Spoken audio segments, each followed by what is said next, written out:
again. Now, airports and schools were not the only ones affected by the blizzard. Many Lubbock businesses were forced to close as well. Over 50 of them contacted us saying they were closed, including the Premier Cinemas at the South Plains Mall. KCBD News Channel 11's Alex Zielinski spoke with some businesses who were open today and joins us now with more. Alex. Karen and Abner, local businesses like the one behind me, Ortega Kitchen and Bath, were forced to shut their doors this morning because there was so much snow on the roads.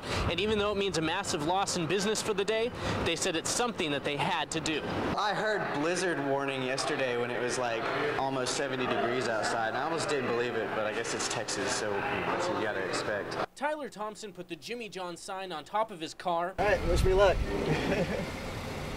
Got into it and drove away on his first delivery of the morning.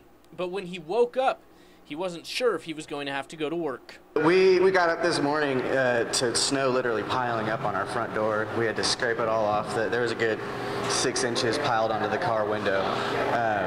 But we got in.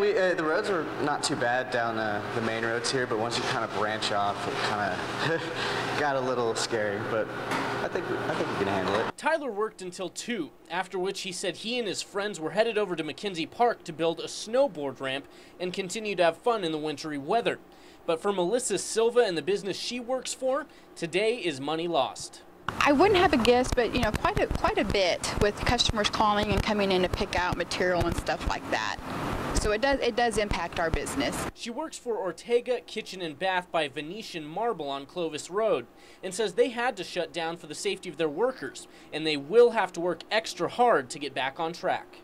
Of course, with the salesmen and people having to go make measurements and things like that, and we did have installs to do today, so that does affect us. Now, with more cold weather expected overnight, the folks at Ortega are delaying their opening tomorrow back 1 hour. So if you're planning on coming out, keep that in mind, and they're just looking forward to resuming normal operations. Karen Nabner. Thank you, Alex.